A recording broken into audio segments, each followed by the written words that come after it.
test code.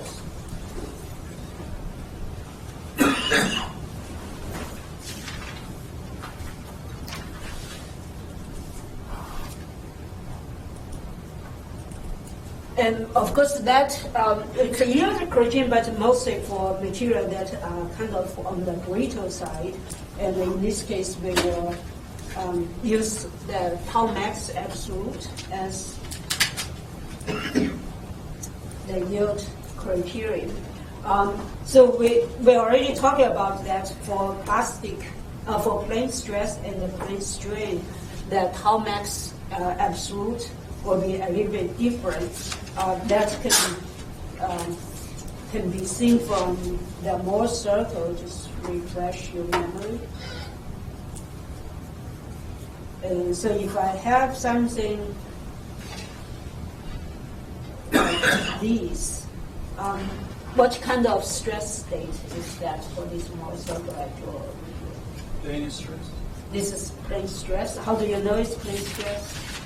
Sigma 3 is 0. Right, so because you have a zero stress over here, so this is plane stress.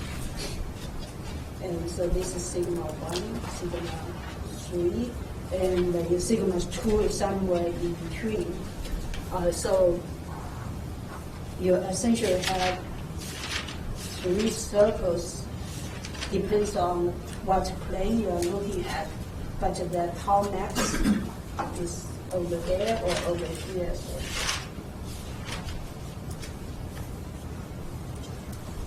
So in this case, the tau max absolute is equal to sigma 1 over 2. For plane strain,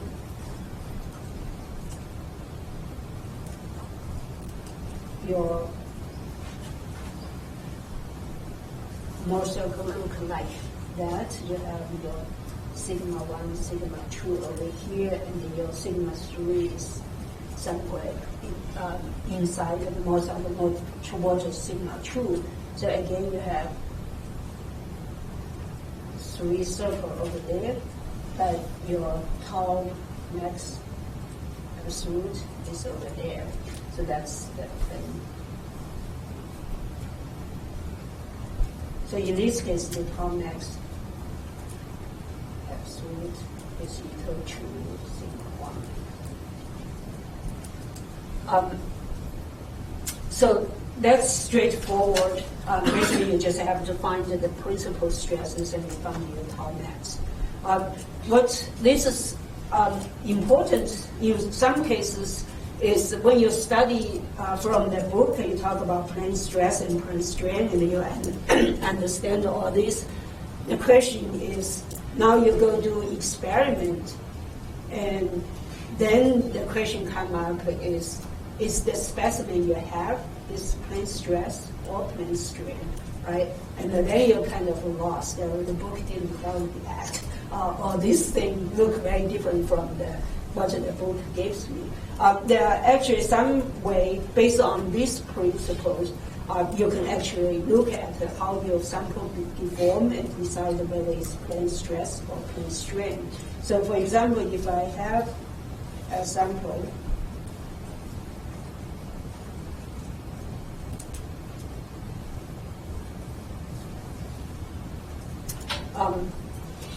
so the thickness is, can you consider thin or thick? I don't know. If you are very experienced, sometimes you can look at the geometry and say, oh, that can be treated as a plane stress, but in this case, you may not know. Or you have another sample I just draw.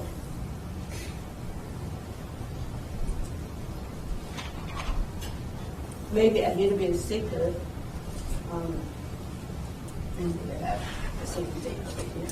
So the question is, by just looking at this, you might not see why, whether they are both of them can be treated as plane stress, or one have to be treated as plane strain or not. But if you apply load, and when you start to deform, you might be able to see something. So one thing is you look from the side.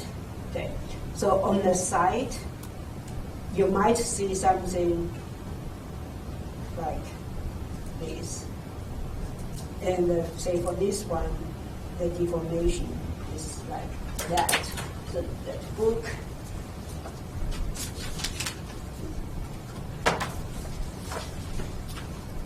has a better picture of it. So let me show. It's better than what I have drawn. So for example, in this case, if I look at the side, I see this kind of 45 degrees. And then if I look at the front, that's what it look like. So basically, these two surfaces at 90 degrees. So if I cover that, so that's what kind of exaggerating what you see is one side have the 45 degrees and the other side is almost parallel. So that's one case. And then in this case, you see one side is on the same side is instead of 45 degree, you have almost parallel lines. And then on the other side, actually, it looks like 45 degrees. So in these two cases, which one you think is plane stress, which one you think is plane strain?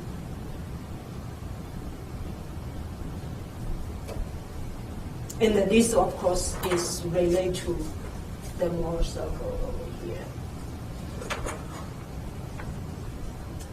So how do we go from that?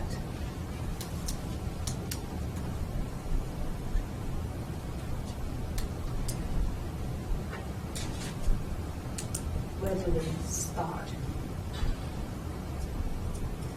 So clearly these two surfaces, they deform differently. What does that mean in terms of stress?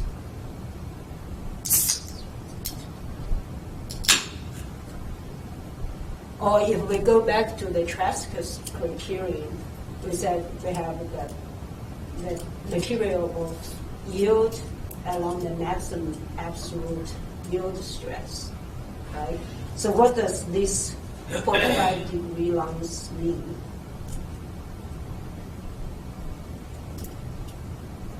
Maximum shear stress. That's where the maximum shear stress is. And so that's usually we call that shear band, right? So if you guys have done even just simple static test, sometimes you will see the shear band on the surface. So that's the shear band that we're talking about. So in this case, actually, the shear band is on the surface over here instead of that 90 degrees. So that's why we see parallel, because it shares on the other plane. So if you look, so what, I'm very bad at drawing, but so basically in this case, it's kind of like that. In this case, the shear, move the graph a little bit closer so the picture is better. So in this case, the shear goes like this or like that. So they are kind of like a cross. In this case, the shear deformation goes like that. Okay. So the reason for this, so now which one is plane stress and the plane strain? You can take a look at, if we draw a Moorean element. So we have sigma 0 over here. So that will be our, is that in terms of principal stress, which will be my sigma 0, which principal stress will be sigma 0 in this case.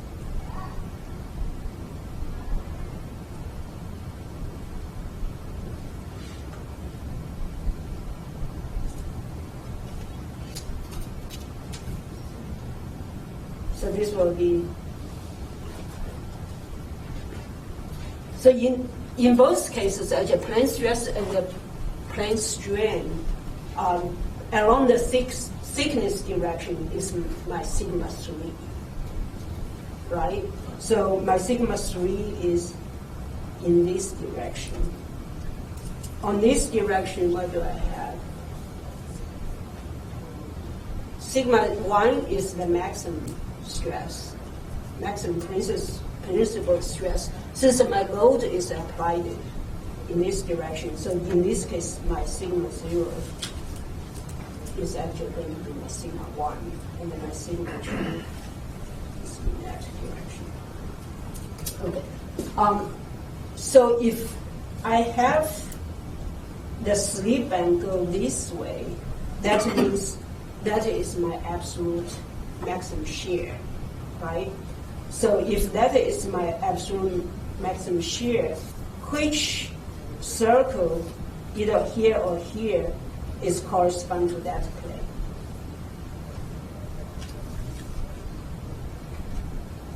The first one?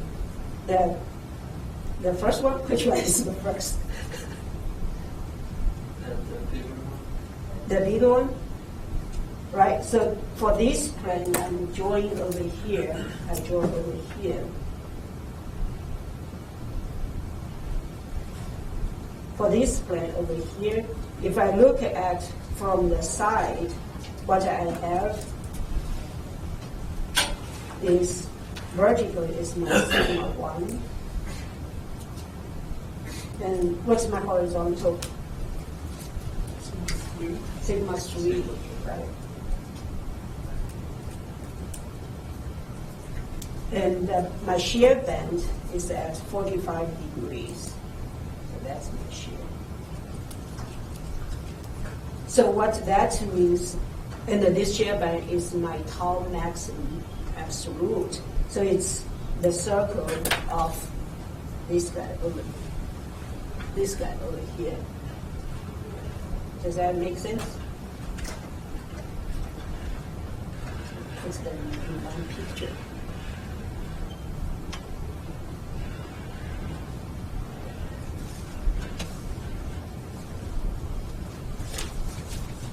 Okay, so basically that plane is between sigma 1 and sigma 3, so it's going to be that big circle over here.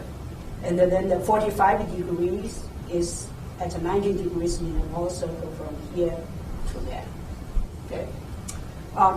So based on these, then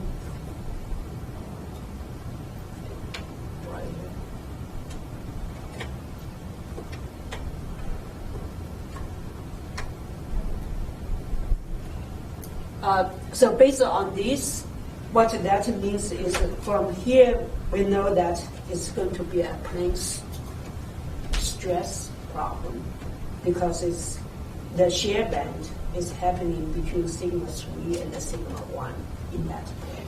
Okay. So the same thing over here. Now the shear band is happening at this plane over here. So if I draw my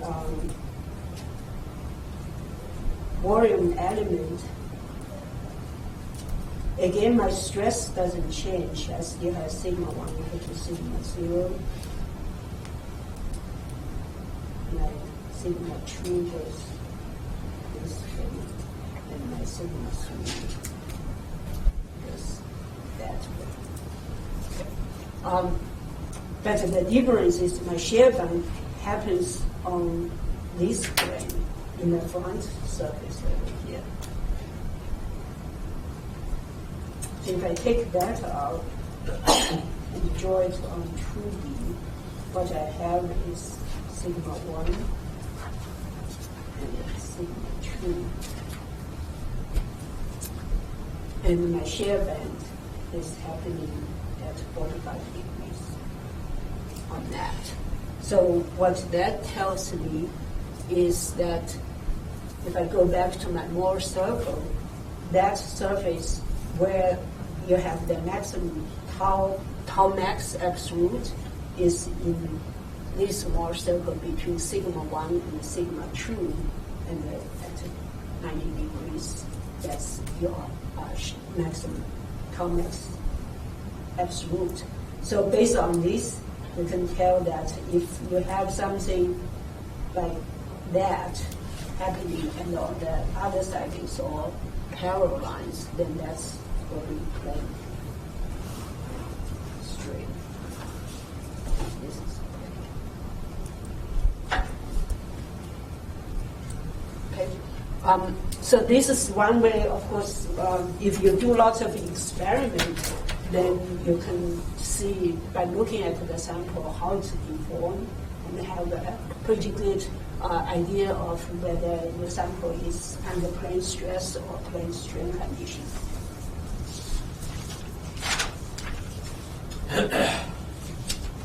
Okay, so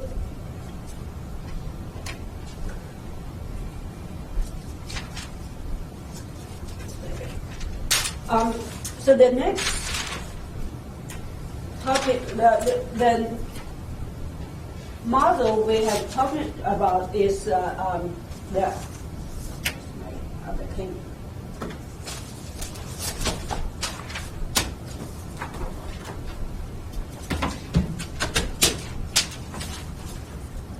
It is one model, the Irving's model, which we use quite a lot. Another model we have is the Dugdale.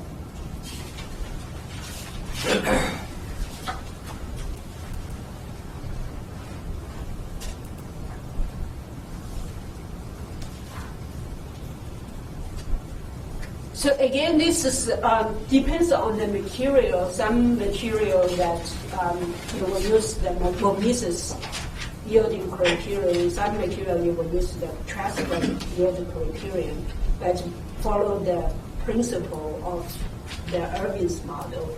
But some material, maybe the average model doesn't apply very well, and that's why Dugdale come up a different model.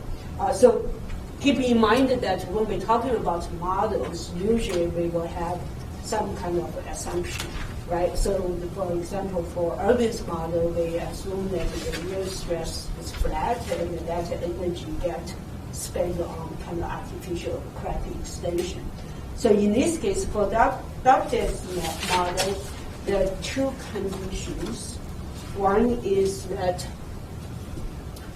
we have a thin plate only. So of course, by default, that is a plane stress condition. And also, so that's in terms of stress state. And also, is a perfect. Assume the material is a perfectly plastic behavior. And it's obeying trespass yielding criteria.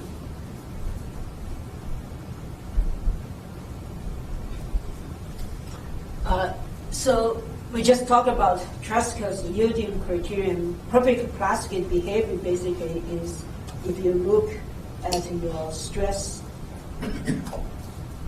strain curve, and you have essentially elastic deformation up to your yield stress, and then you have a flat yield stress. So that means flat stress means after yielding, your stress no longer increase anymore. Of course, this is a simplification. So the basic hypothesis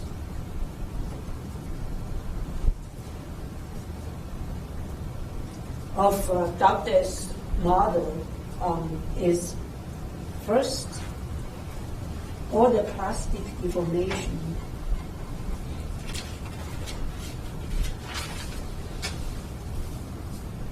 is concentrated along a line.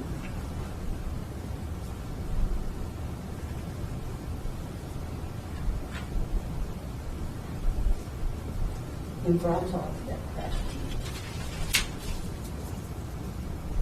So I will explain that after I write down the second condition. The second condition is the crack has effective crack length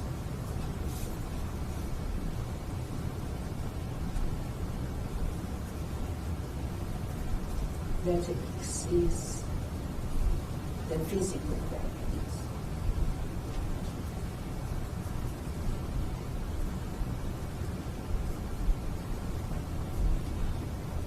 By the length of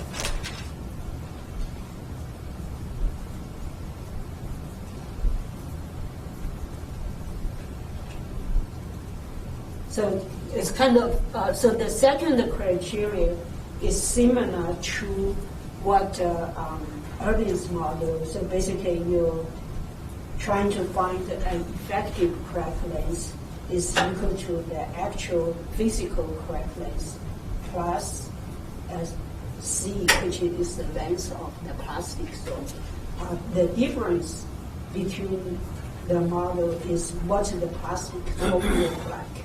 So in this case, if I take the simplest geometry we have studied so far, is a plate with a central crack, and of course you have stress applied at far. So in this case, what Dugdale's model says is, so this is my physical crack length, and instead of like the Irving's model, we have a kind of round or kind of hidden like plastic deformation zone. In this case, they just assume that the plastic deformation is along a thin line, and that length, of course, is C. So that's the plastic deformation zone. So to solve for this, then what you can do is apply the principle of superposition. So in this case, you can treat, so within the plastic, what's the stress in the plastic zone in the two red line I draw?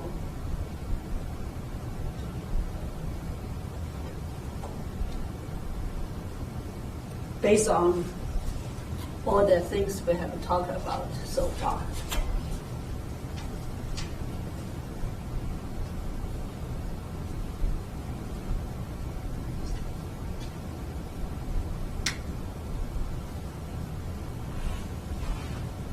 Everything's on this page. It's a sigma y. It should be the yield stress, right? So what you can, to solve this problem, you can actually use the superposition principle. So basically you can assume you have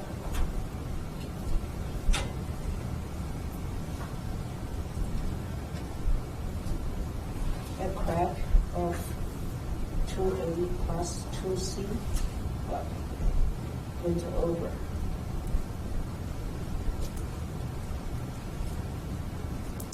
So what's the difference between this one and that one?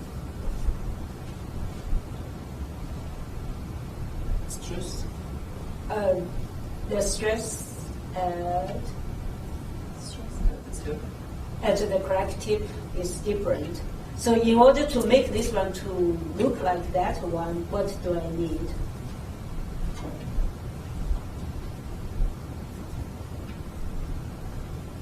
So the principle of superposition, basically you should have exactly the same geometry, right? Otherwise you cannot add them together. Just the load will be different. So what load I should apply in the second case, so that when I add these two together, I get that.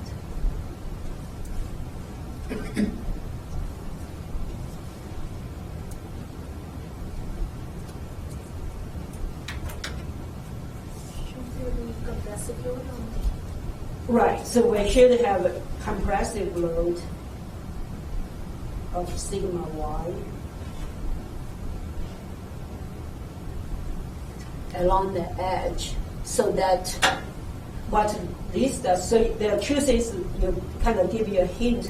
One is over here, what's my crack opening on the red line?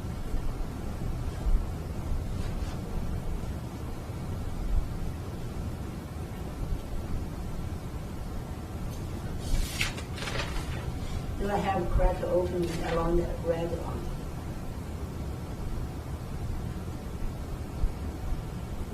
No, right? Because the red line represented the plastic deformation. They don't have a material separation yet. So the displacement should be equal to 0. And the stress over there should be sigma, sigma y. So in this case, we have basically apply sigma y to trying to close the crack. Okay? And then when these two add together, that satisfy essentially that boundary conditions. So, of course, that distance is 2a.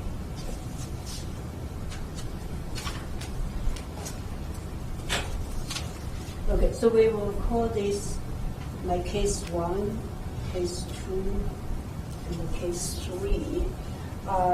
So, based on the principle of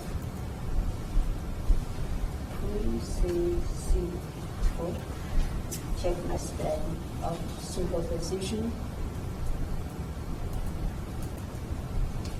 is you have K, in this case we just have roll the 1, K1 of 1 is equal to K1 of 2 plus K1 of 3. Okay. What is this K1 of 1 over here? Do we have stress singularity? K1 comes from stress singularity, right? Do we have stress singularity for this case?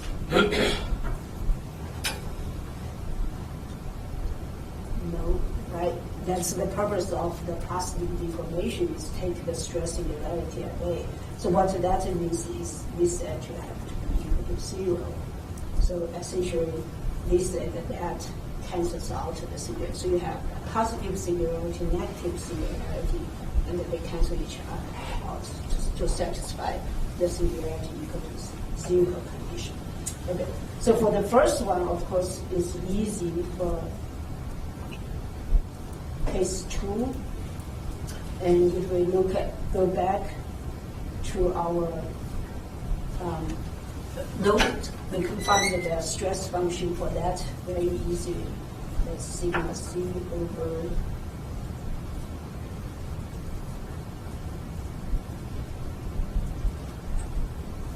and of course in this case it will be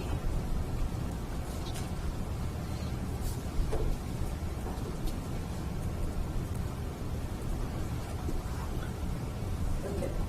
So for case 2, case 3. Does case 3 look familiar? Have you guys seen this somewhere? What is that? What did you guys say?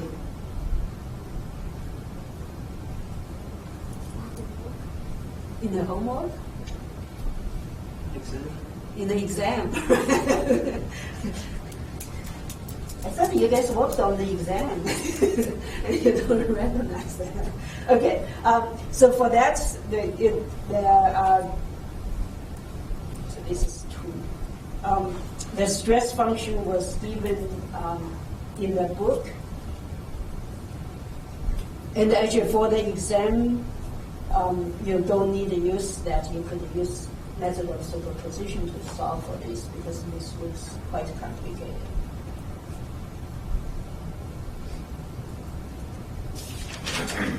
So let me just write that one.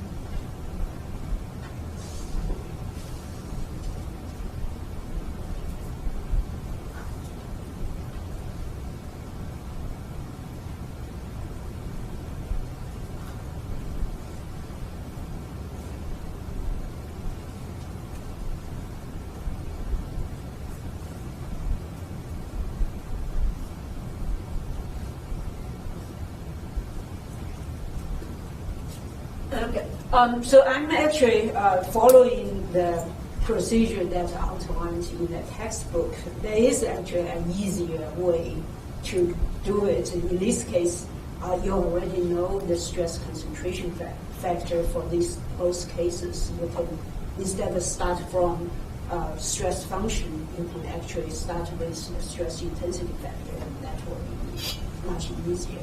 So since we are following the book, so we'll just still go with the stress function. So now this, basically the stress function for the first case will be these two cases add together, and then we can combine the two terms together. So from here, actually, if you look at this equation over here, the singularity actually only comes from the first part. The second term doesn't give you singularity because that's the singularity comes from that square root c squared minus a plus c term, and that one doesn't have it. So you pretty much can ignore that and just combine these two together. So in this case, you write it down. The singularity part, you have to take it out because it's shared by both.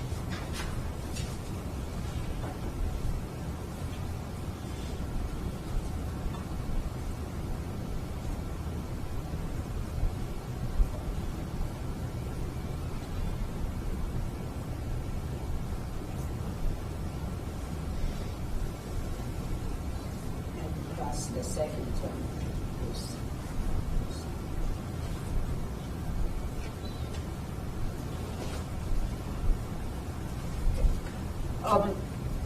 so since the second term does not have a singularity, so we only need to worry about that one. And since this have to goes to the K1 should be equal to 0, so the only way to make the singularity go away is that term goes to 0.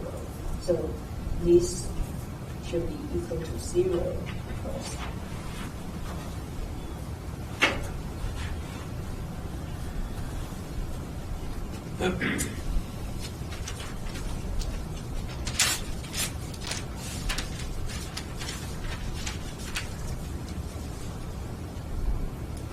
Okay, so now that, of course, becomes pretty straightforward, even though the math may be still a little bit complicated. So we have from that, so then we take that term out. So what we have is sigma minus 2 sigma y over pi plus sine a over a plus c equal to 0. So you rearrange that, you get a over a plus c is equal to sine sigma pi.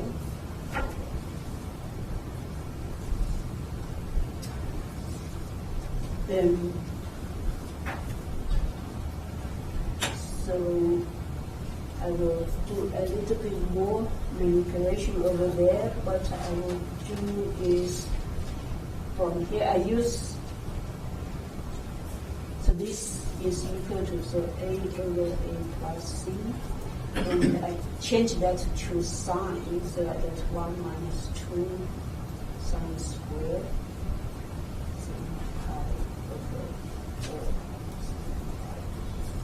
So what I did was use the cosine theta is equal to 1 minus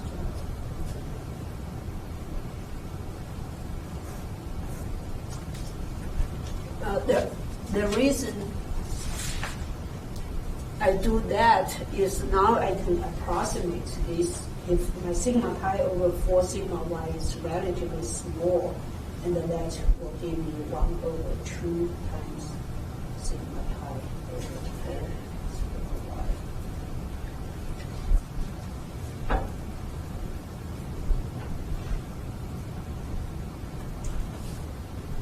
Okay, so from that, you can solve for c is equal to pi squared over 8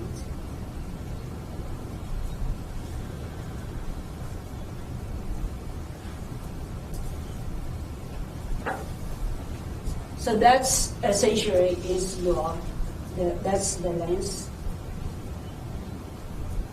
of your plastic zone. In this case, we didn't really using the Trask yield criterion. All we did is just using the method of principal of superposition so that we can set the K1 for these cases equal to 0, and that's what we got. So for this one, if you compare, if you take this and take the material and plug in the numbers, you'll see that this is actually about 20% larger than that predicted by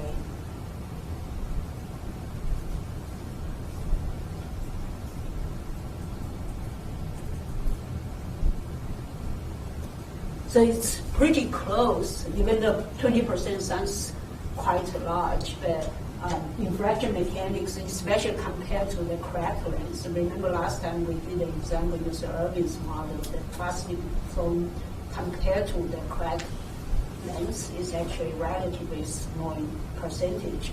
So 20% predicted by that, since the percentage is so small, it's not that bad.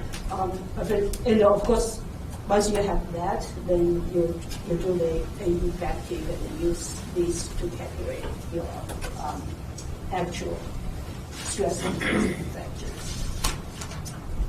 Okay, so that's the Dugdale's